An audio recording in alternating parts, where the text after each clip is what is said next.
بسم اللہ الرحمن الرحیم۔ ملاوٹ اور ناپ تول میں کمی یہ ٹاپک چل رہا ہے۔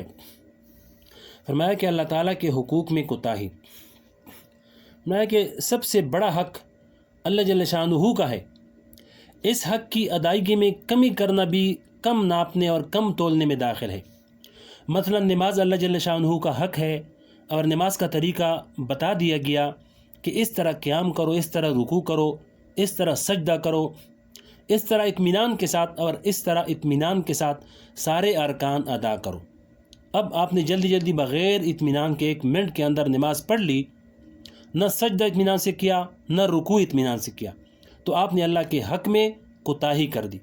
چنانچہ حدیث شریف میں آتا ہے کہ ایک صاحب نے جلدی جلدی نماز ادا کر لی، نہ رکوع اطمینان سے کیا نہ سجدہ اطمینان سے کیا، تو ایک صحابی نے ان کی نماز دیکھ کر فرمایا کہ تم نے نماز کے اندر تطفیف کی، یعنی اللہ تعالیٰ کا پورا حق ادا نہیں کیا۔ یاد رکھیے، کسی کا بھی حق ہو، چاہے اللہ جل شانہ کا حق ہو یا بندے کا حق ہو، اس میں جب کمی اور کوتاہی کی جائے گی تو یہ بھی ناپ تول میں کمی کے حکم میں داخل ہوگی،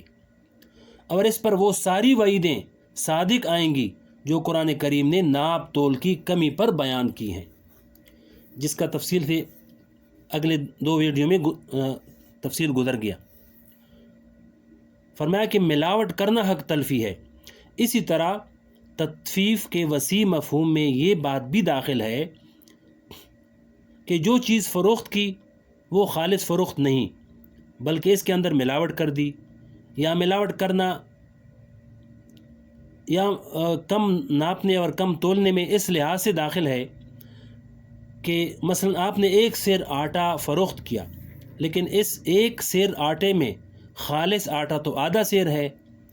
اور آدھا سیر کوئی اور چیز ملا دی۔ اس ملاوٹ کا نتیجہ یہ ہوا کہ خریدار کا جو حق تھا اس کو 1 سیر آٹا ملتا، وہ حق اس کو پورا نہیں ملا،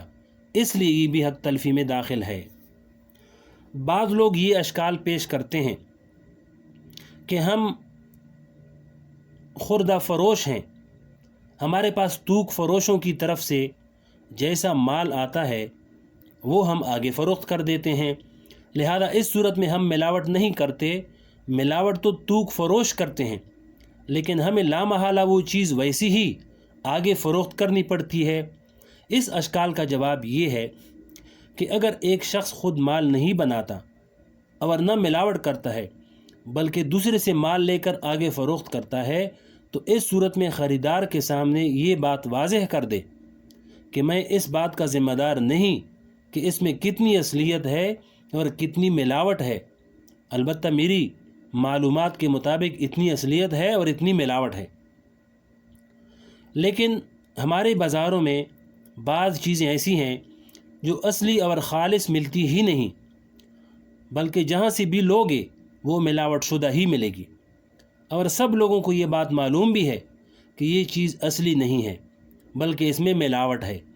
ایسی صورت میں وہ تاجر جو اس چیز کو دوسرے سے خرید کر لایا ہے،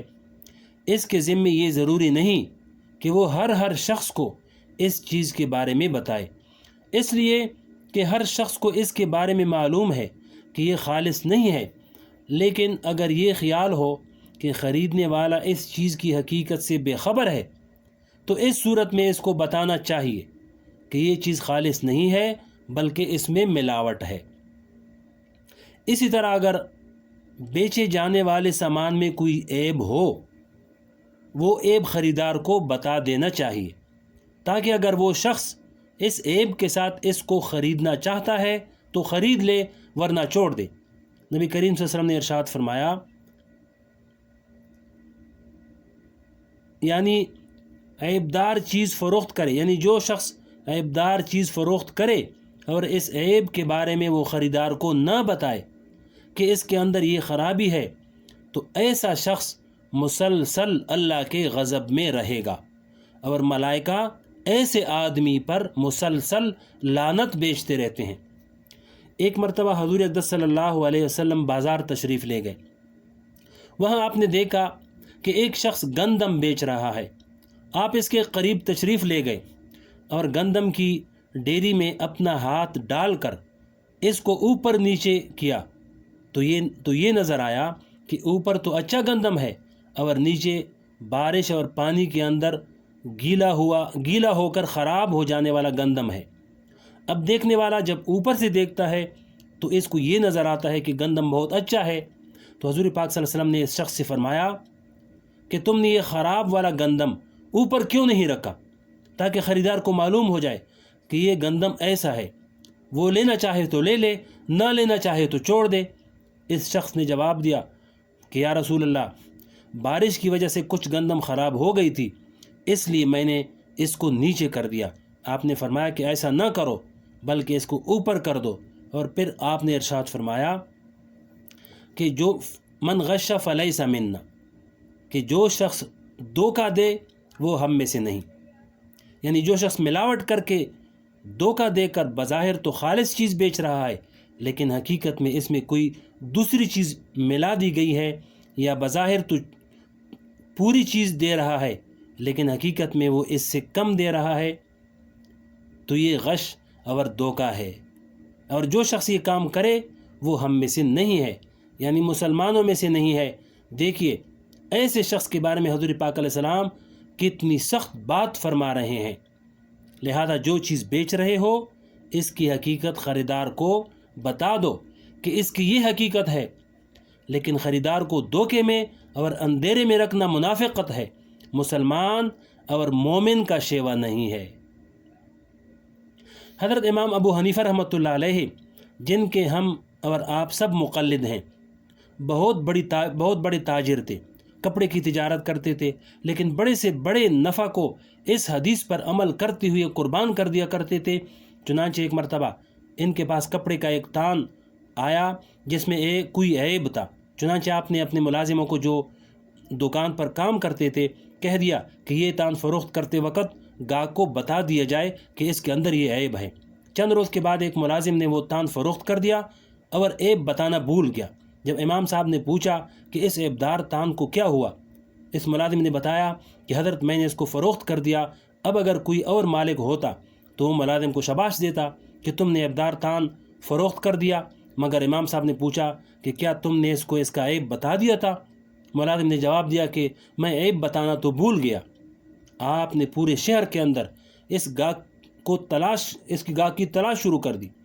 جو وہ عیب دار تان خرید کر لے گیا تھا۔ کافی تلاش کے بعد وہ گاہک مل گیا تو آپ نے اس کو بتایا کہ جو تان آپ میری دکان سے خرید کر لائے ہیں اس میں فلاں عیب ہے، اس لیے آپ وہ تان مجھے واپس کر دیں، اور اگر اسے عیب کے ساتھ رکھنا چاہیں تو آپ کی خوشی۔ آج ہم لوگوں کا یہ حال ہو گیا کہ نہ صرف یہ کہ عیب نہیں بتاتے بلکہ جانتے ہیں کہ یہ عیبدار سامان ہے،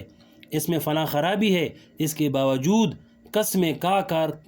کر یہ باور کراتے ہیں کہ یہ بہت اچھی چیز ہے، اعلیٰ درجے کی ہے، اس کو خرید لیں۔ ہمارے اوپر یہ جو اللہ جل شانہ کا غضب نازل ہو رہا ہے کہ پورا معاشرہ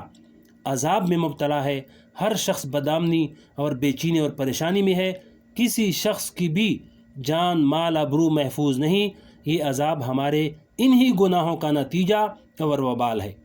کہ ہم نے محمد الرسول اللہ صلی اللہ علیہ وسلم کے بتائے ہوئے طریقوں کو چھوڑ دیا ہے۔ سامان فروخت کرتے وقت اس کی حقیقت لوگوں کے سامنے واضح نہیں کرتے، ملاوٹ، دھوکہ، فریب عام ہو چکا ہے۔ اس کے علاوہ بھی تفصیل ہے، انشاءاللہ اگلے ویڈیو میں سنائیں گے۔ بہت اہم باتیں ہیں، ضرور سنا کریں۔ سننے کا بہت بہت شکریہ۔